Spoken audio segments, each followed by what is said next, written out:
praise to Yahweh, Yahweh, Hashem, Yahweh Shai. double honor to the apostles and elders of Great Millstone, or GMS. Peace and blessings to your elect.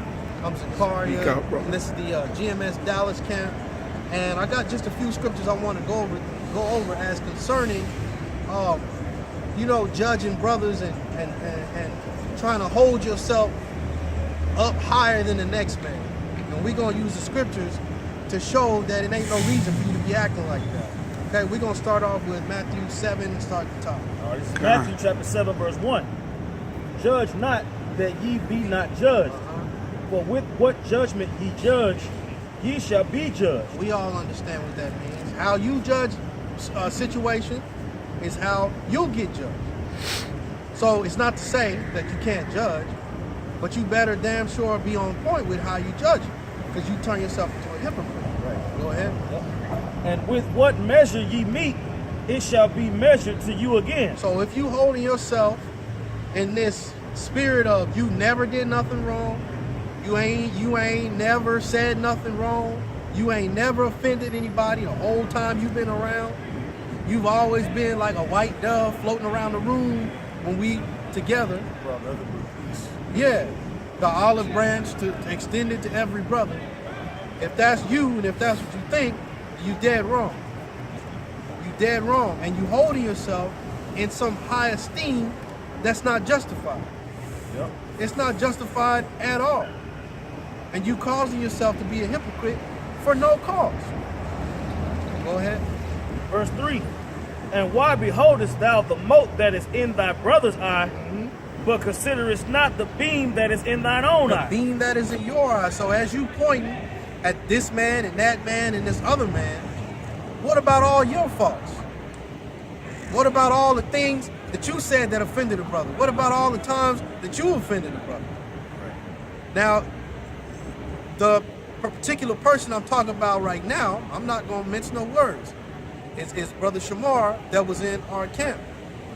And I'm going to give an example of a time that you offended somebody and you didn't know. You sitting over at a brother house, and that's the spirit, this brother just walked up. You sitting over at this brother house, you ain't got a pot to piss in, a window to throw it out of. And you staying at his house, in his living room, talking about how you'll never work for another man. You'll never clock in for another man. But the man's house that you staying in, he's clocking in for somebody. You saying that you're just this high level thinker and all this stuff, talking to him like he just ain't nothing. Yeah. But he the one with the place for you to stay at when you didn't have nothing. Yep. Sincerely holding you down. And not asking for nothing. And not wanting for nothing. Well, not wanting for you to do nothing other than be a brother. But in your words, that was highly offensive. Now the brother didn't say nothing because the brother was in a good spirit. He said, man, he didn't mean it in that way. But you was out there bad when you said that. Yeah. Go ahead. Also, as the house of David, one thing we're looking forward to is the mercies of David. Because to be honest, we all deserve destruction. We all deserve for the Lord to put us out on Front Street, have us out there bad. However, there is a remnant who the Lord is going to have mercy on. Now, David should have been put to death. He committed the sins worthy of death. But what did the Lord do? Although he put him through that hell, the house of David is representative in that same stead in which we're going to receive mercy and not be judged along with the world for the sins of the world. That's right. Blessed is the man who the Lord will not impart sin for. So for you to take the stance of going into brothers' sins and things that, this and that, which we'll get more scriptures on, that's wickedness, man. All right? That's wickedness. And it's just complete folly. In all cases where brothers leave, get kicked out, whatever, one thing they always forget to do is just go back to that first love. Okay, you're not with the camp no more, go back to that first love. Go out and preach. Bring out the word. And just let the chips fall where they may. Just preach. Seek out the elect. And pray to the Lord for forgiveness. Even if you don't want to pray for the next man, just pray for yourself for forgiveness for your sins. And keep it moving. And if you feel wrong, suffer wrongfully, but show the Lord you still believe. Right? That's right, because as I gave that example, you put a brother in a certain spot. You offended a brother. But it was mercy shown to you. And ain't nobody holding it against you. Ain't like we want nothing from you. Just to prove the point that your hands are clean in all matters. All right, verse 4. This is Matthew chapter 7, verse 4. Or how wilt thou say to thy brother, let me pull out the mote out of thine eye, and behold, a beam is in thine own eye. That's right. You talking all this. We ain't nobody calling nobody telling all your faults. We just moving on. Yep. You walked off and everybody was pretty solid with it. Nobody said nothing. Nobody said on the nothing. battlefield, you know. Right? We just Nobody kept said going. nothing. Verse 5. I thought you wanted to say more. We just kept going. So, you know, in our eyes, it is what it is. It was what it was. But as you see, brothers is out here kicking the truth tough. But you choose to bring up old stuff, bring up random stuff, while we out here fighting for the elect. Now you throwing rocks at us too. Yeah. Now you giving us dead weight too. Just add more hell on. Uh-huh. Verse 5, thou hypocrite, first cast out the beam out of thine own eye, and then shalt thou see clearly to cast out the mote out of thy brother's eye. Now, as you thought to call somebody and tell about somebody else's fault, these scriptures should have came to your mind. These aren't heavyweight scriptures right here. These aren't heavyweight scriptures. These aren't heavyweight ideas and things that you can't really wrap your head around. This is simple. This is nice milk right here. You want to call and say the next man did this and he should be kicked out. But you didn't think for a second to say to yourself, damn, out of all the stuff that I'm saying, I'm the one that's not in the camp. You quit. You quit. You quit. I quit. He made the call. You know what I'm saying? Wave the white flag, whatever you want to say. That's what I said. That's why you don't get to say nothing, man. That's why I said you ain't nothing but a call them out all over again, man. You felt a certain type of way, didn't want to man the hell up. You quit like a bitch. That's right. And the rest is history, man. You did not endure for the elect's sake. Now that's a major fault. A heavier fault than what you can lay on anybody that's out here preaching. That's a heavy fault on you. And that's what you need to be concerned with. That's what your mind needs to be focused on. Go ahead. This is Sirach 28:2. Forgive thy neighbor the hurt that he have done unto thee, so shall thy sins also be forgiven when you prayest. Once again, you trying to make these phone calls, these precepts need to come to your mind. And you need to tell yourself, you know what? I got videos I need to do. I need to read this. I need to catch up on this breakdown. So you know what? I'm going to let all that go and get to work. But you want to fester and try to get somebody else to fester with you, try to pull another brother into feeling the same way, right? But it don't make no sense. One of the younger brothers talking shit. That's right. Let mercy be shown. If a brother trespass against you, forgive him. One man bared hatred against another, and doth he seek pardon from the Lord? He showeth no mercy to a man which is like unto himself, and doth he ask for forgiveness for his own sins? Nope, not at all. You know what I'm saying? Because you'll say, Con, a hop with thy brother, I love you, man. There ain't no beef, and the whole time you going talking behind their backs and shit, man. You know what I'm saying? That backbiting and all that, that's what I'm saying. That's one time. Ain't no discipline, man. It ain't, you know what I'm saying? It ain't no brother you couldn't have came to and said what you had to say. You was in councils all the goddamn time. Shit. All them councils where you said, Con, ain't no beef and all that, I ain't gonna be looking sideways. And I used to say that to you all the time. Don't be looking sideways at a brother at the camp. You know what I'm saying? And don't say Con if you don't mean Con. You know I say that all the time, man. And I hope I'm in the spirit when I say it, because I say it a lot. Bro, you shit all over that, man. You know what I'm saying? If he that is but flesh nourish hatred, who will entreat for pardon of his sins? That's right, and that's what you're doing. Nourishing hatred to the point where it had you walk away from the greatest thing that you had going in your life. You quit the greatest thing that you had going to fester in your feelings. I don't know the exact reason, but it seems as though because you didn't get your way in a situation. I'm not saying that's 100% true. Dig it? But it seems like you saying all that stuff about another brother. Now you acting like I can't be there because somebody else is there. You should have put all those feelings aside and just kept eating. kept eating that good food, kept drinking that living water, and not be worried about what the next man was doing, thinking, or whatever. Because we all got to work out our own salvation. Remember thy end and let enmity cease. Remember corruption and death and abide in the commandments. That's right. That's where your mind needs to be. You need to be practicing patience, working on patience. It's like a muscle that you need to constantly be working. For example, when you sitting in the car and you want to get out of that traffic, but you can't do nothing, you gotta catch yourself. Cause you thinking, I'm gonna just walk. I'm gonna leave my car. You gotta practice that patience. You gotta practice pulling yourself and getting in a humble spirit. That brings discipline in your life. But if you don't practice that patience, like it talks about in James 5, then you're gonna be out here trying to have it your way in all situations. And when you don't get it, I'm gone. I'm gone. Yep. There's 3 more verses in the chapter. It says, remember the commandments and bear no malice to thy neighbor. Remember the covenant of the highest and wink at ignorance. See, that's just what the brother just said. You got to pull yourself back, man. You know what I'm saying? Pray for the Spirit to be able to pull yourself back. You know what I'm saying? You know what? He took his eye off the truth. Your eye supposed to be single, man. Yeah. If it's light, your body is for the light. If your eye is darkness, man, the body's for the darkness. Just focus on the truth, man. Just keep doing this work, man. That's what I'm saying, man. Bro, I was saying, bro, that last time, man, you just talk. You know what I'm saying? He was concerned about the wrong shit. You know what that conversation was about, bro. And look what it turned into. You know what I'm saying? I would say the spirit was hot. The spirit was hot that day, man.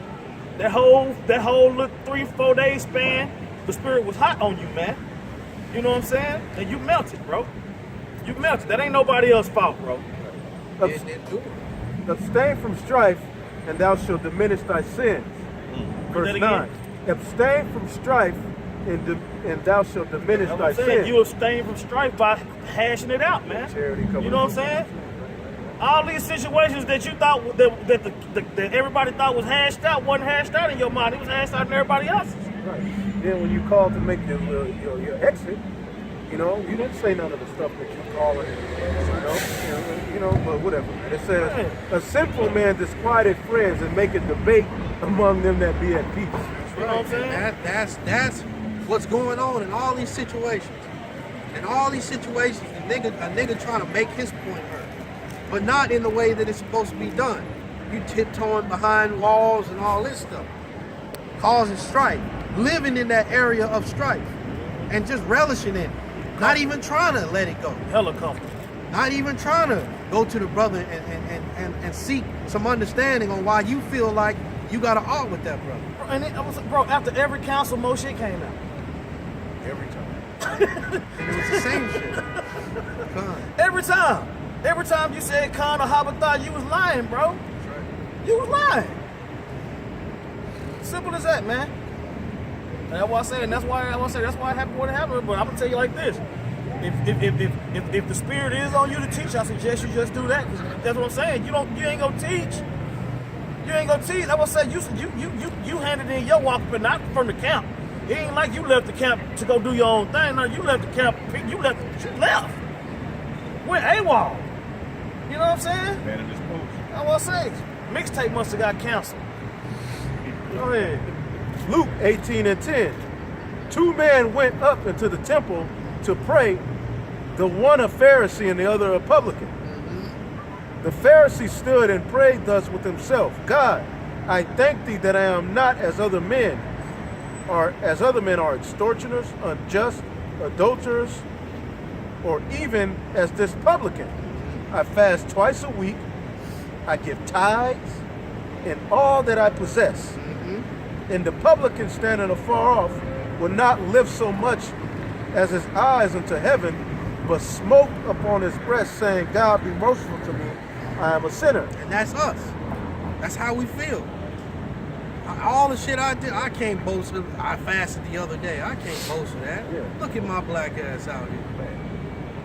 Always horny, always looking over here, trying to do, just always in some kind of weird mind state. You got to fight to get yourself back in the right way. Days without reading. days without watching videos, sitting up there, you know, you looking at your old lady, having a great time, looking at the truth like, I'll get back to you in just a minute. I'm talking about myself. We're saying, Yahweh Shem Shah, forgive us. Please have mercy on us. We're not boasting ourselves and we know the Hebrew alphabet, so we good. We know the Lord's Prayer in the Hebrew, so we good. We're not boasting ourselves in that. We know we need salvation. I tell you, this man went down to his house justified rather than the other, for everyone that exalted himself shall be abased, and he that humbled himself shall be exalted. So that's what you forgot to do in this situation. Humble yourself. Because you know that you ain't walked a perfect straight line. And I ain't gonna sit up here and go through every single thing that you did, because I don't know anyway. But I know how we are. I know how the situation that we're in because of what we did in the past. I know that. So nobody should be boasting themselves against the next man for nothing.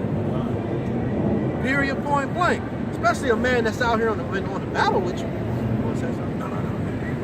Especially a man that's fighting with you. So what? Some shit he did 5 years ago. What about the shit you did 5 years ago? Man. Right? And why using the truth?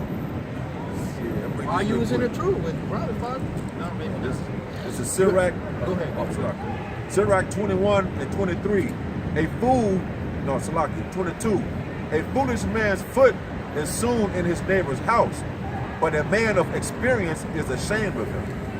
You got it. Your actions, man. You went into this man's house, and, you know what I'm saying? This man got experience, man. Man being spiritual and being brotherly, bring it to his home. Man, you a damn shame, man. Come on, bro. You trying to boasting yourself in the truth. That's some bullshit, because we come out the world, bro. We shouldn't be boasting about a goddamn thing. I'm just thankful to be up. I'm thankful to even wake up, man. I'm just thankful, man. Just to be, just to wake up to who I am. The bottom line is, Jake, they see the judgment going out, and they feel condemned in their mind. You're just trying to figure something out. But the message to you, we don't wish death on you. But whatever happens, happens. But man, don't try to blame brothers for your shortcomings, man. You fell out. You chose the path you chose. You didn't choose to fight. You didn't choose to keep going. You didn't choose to deal with brothers as according to the scriptures. You went and did your own thing. The best thing for you to do with all of this judgment going out is to leave us the hell alone and do your thing. Right. If you want to talk to us, hey, come. You know where we be at, man. If you had a problem with brothers, you had your chance when you called and gave your walking papers. You had your chance to say everything at that point to what issues you had. You didn't say it.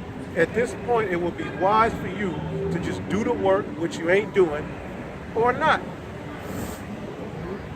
Don't try to make or create these situations where you were wronged and we're the reason you're the reason.